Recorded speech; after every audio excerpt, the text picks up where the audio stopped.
اسلامی فکر کی ایک عمومی کمزوری ہے خاص طور پہ ہندوستان میں کہ وہ عقائد اور نظریات میں فرق نہیں کرتی، بلکہ حقیقت میں ہر جگہ عقائد اور نظریات میں فرق۔ نظریات کا مطلب ہے آئیڈیالوجی، اور اس کو مطلب مذہب بھی کہہ سکتے ہیں، مذہب جس کو مسلک کہتے ہیں، جس میں کیونکہ اردو زبان میں مذہب ایکچولی دین کے معنی میں بھی استعمال ہوتا ہے، تو لیکن مذہب یہ نہیں، جیسے حنفی مذہب، تو حنفی مذہب کوئی دین تو نہیں ہے، وہ دین کی ایک تشریح ہے۔ تو اس لیے اگر آپ کہیں کہ حنفیت جو ہے وہ دین ہے، یہ اسلام کی ایکول ہے، تو اس کا مطلب ہے جو غیر حنفی ہیں ان کو آپ نے اسلام سے ہی نکال دیا۔ تو یہ ایک، اس لیے مذہب تو یعنی مذہب کی ضرورت ہے، کیونکہ ہر انسانی دین کی تشریح جو ہے وہ دین کے برابر نہیں ہو سکتی، تو یہ بنیاد مذاہب کی یہی ہے۔ اور قطعیات جو دین کی قطعیات ہیں ان میں مذاہب نہیں ہوتے، یعنی یہ کوئی مذہب نہیں ہے، یعنی یہ نہیں کہا جا سکتا کہ امام ابو حنیفہ کا مذہب ہے کہ پانچ نمازیں فرض ہیں۔ پانچ نمازوں کے فرائض جو ہے یہ قطعیات دین میں سے، اس کا مذہب سے کوئی تعلق نہیں۔ لیکن ہاں، امام ابو حنیفہ کا یا احناف کا یہ مذہب ہے کہ مثلا یہ ہے کہ سورہ فاتحہ جو ہے واجب ہے نماز میں، یہ قیام جو ہے وہ فرض ہے،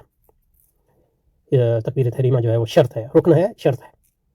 احناف کے نزدیک مثلا۔ جب شوافی کا مطلب یہ ہے کہ احناف کی زبان میں، شافیوں کا اور مالکیوں کا اور حنبلیوں کا مطلب یہ ہے کہ سورہ فاتحہ فرض ہے،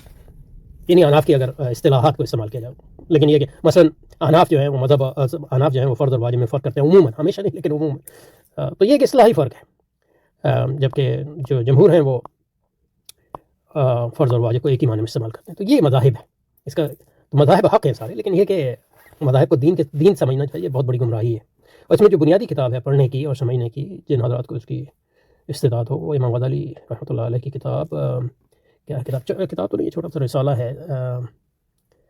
اللہ بھلا کرے، اللہم صلی علی محمد وعلی الاقتصاد فی الاعتقاد بھی ہے، لیکن اس کی بات نہیں کر رہا تھا۔ الاقتصاد فی الاعتقاد بھی اس سلسلے میں اہم ہے، لیکن جو اصل کتاب ہے وہ، جو اصل میں اس میں کتاب ہے وہ امام غزالی کے فیصل التفرقہ بین الاسلام والزندقہ، تو یہ اس کتاب میں امام غزالی نے عقیدے اور مذہب کا جو ہے فرق کو واضح کیا ہے۔ بہرحال دور حاضر کی اسلامی فکر میں ایک عمومی کمزوری ہے کہ وہ عقائد و نظریات میں فرق نہیں کرواتے، اور نظریات میں اختلاف کی بنیاد پر عقائد میں اختلاف کا حکم لگاتے ہیں، ان لوگوں کو کافر کہنا، جیسے بریلوی مثلا یہ دیوبندی بریلوی کو مشرک کہتے ہیں، نعوذ باللہ۔ عقائد سے مراد ایمانیات ہے، اسلامی ایمانیات میں ایمان باللہ، ایمان جو 6 ایمانیات ہیں، جیسا ایمان بالرسالت، اور ان کو اجمالی طور میں ان میں تفصیل بھی کوئی ضروری نہیں ہے،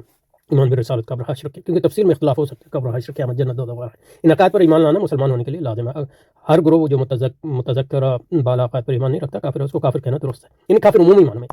کیونکہ کفر معین جو ہے وہ قاضی کا کام ہے، وہ مفتی کا بھی کام نہیں ہے، وہ قاضی کا کام ہے۔ اس لیے مطلب یہ کہ جو بریلوی نے علماء دیوبند پہ کفر کے فتوے لگائے، اس کا یعنی وہ اس کا کوئی مقصد نہیں ہے، یعنی یہ کہہ سکتے ہیں کہ یہ عقائد کفریہ ہیں، یا لیکن یہ کہنا کہ ایک شخص معین کافر ہے، وہ مفتی کا کام نہیں، وہ قاضی ہی لگا سکتا ہے اتمام حجت کے بعد۔ اور عمومی فرقوں کو اسلام سے نکالنا، اس کے لیے اجماع کی ضرورت ہے، جیسے مثلا یہ کہ قادیانیوں کے بارے میں اجماع ہے، لیکن جو شیعوں کے مین اسٹریم فرقے ہیں اس پہ کبھی اجماع نہیں ہے، تو اس کو ان کو کافر کہنا ایک بہت بڑی گمراہی ہے، اور یہ بھی مطلب بریلویوں اور دیوبندیوں کا ایک عمومی مسئلہ ہے۔ یعنی عقائد کو کفری آپ کیسے ہیں، عموماً جو علماء اسلام کفر کے فتوے لگاتے ہیں اس سے مراد کفر نہیں ہوتا، یعنی کفر یعنی کفر اس کو کہتے ہیں کفر دون الکفر، یعنی وہ اس لیے یعنی لگانا تو نہیں، لیکن اس کی وجہ یہ ہوتی ہے کہ وہ لوگوں میں ان عقائد سے مطلب یہ ہے کہ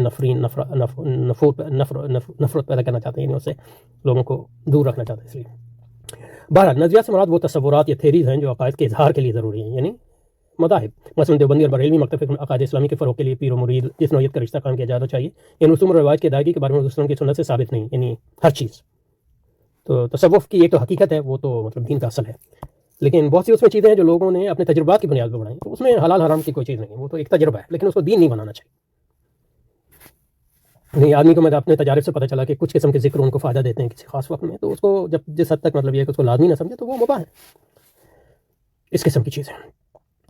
جس طرح کے بارے میں، لیکن ان شریعت کے احکام سے تصادم نہیں، نہ صرف یہ کہ تصادم نہیں بلکہ شریعت کے جو احکام ہیں، مطلب یہ کہ آدمی کا ایک استاد ہونا چاہیے، اور آدمی کو اس سے پوچھنا چاہیے، جس کے اگر آدمی کے پاس علم نہ ہو تو جس کے پاس علم ہو اس سے پوچھنا چاہیے۔ تو علم جو ہے، علم ظاہر بھی ہے اور علم باطن، یعنی دل کے امراض کا علم، تو اس کے لیے ارشاد ضروری ہے، جس طرح جو ہے ظاہری حکام میں ارشاد ضروری ہے، تو آپ کا استاد جیسے فقہ میں ہونا ضروری ہے، اسی طرح مطلب دل کے حالات اور امراض کے بارے میں بھی آپ کا استاد ہونا ضروری ہے۔ تو یہ ایک نظریاتی اختلاف، لیکن اس کو یہ تو بنیاد ہے کہ استاد آپ کو ہونا، لیکن کیا شکل وہ اختیار کرے، مطلب آپ نے مدرسہ بنایا یا کسی سے گھر جا کے اسے پڑھ رہے ہیں، تو یہ ایک اجتہادی چیز ہے، اس کا مطلب ایمانیات سے کوئی تعلق نہیں، تو ایک نظریاتی اعتقادی اختلاف نہیں۔